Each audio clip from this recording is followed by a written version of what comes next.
नमस्कार दोस्तों, आज बात करेंगे एक जोकरों के परिवार की। वो राष्ट्रीय स्तर का जोकर है पूरा परिवार, ठीक है। तो उस जोकरों के मुखिया की बात करते हैं। नाम है अंतोनिया माइनो। समझ तो गए ही होंगे आप, ठीक है। तो ये महिला जो है करीब 70 साल की हो चुकी है। ये वही महिला है जो कुछ दिन पहले कह रही थी कि आर पार कर दो, सड़कों पर उतर जाओ, हिंसा कर दो। एक तरह से हिंसा के लिए उकसा रही थी, ठीक है। इसका एक लौंडा है, वो उसका दिमाग जो है अब सटक चुका है। तो उसके बारे में हम देखते हैं ज़रा। इस लौंडे के साथ इतनी समस्या है, ये आलू टमाटर बैगन में और जो है लौकी में अंतर नहीं कर सकता बंदा, कद्दू खरबूजे में अंतर नहीं कर सकता। लेकिन फिर भी इसकी मम्मी इसका कैरियर बनाना चाहती हैं और वो पीछे पड़ी हुई हैं। इसको 14 साल से सेट करने में लगी हुई हैं। लेकिन अब इनको कौन समझाए कि गधे को रोज़ नहलाने से वो घोड़ा नहीं बन जाता। अगर ऐसा होता तो कितने सारे गधे के मालिक आज जो है पूरा खोल चुके होते अस्तबल।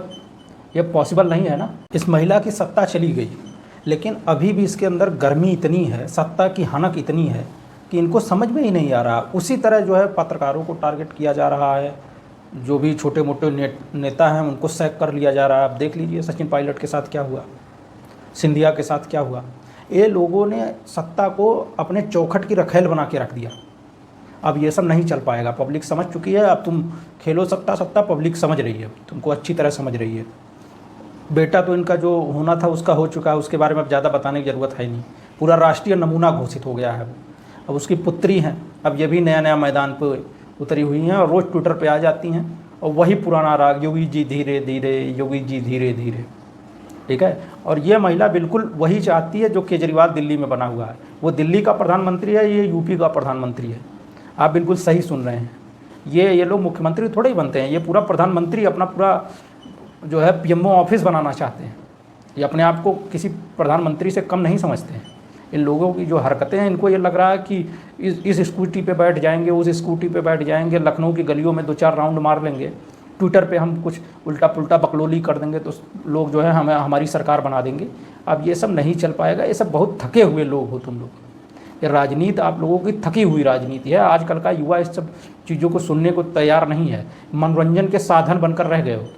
हमारी जब न्यूज़ चलती है तो चेहरे पे ऑटोमेटिकली एक मुस्कान आ जाती है कि आ गया नमूना, मनोरंजन करवाएगा।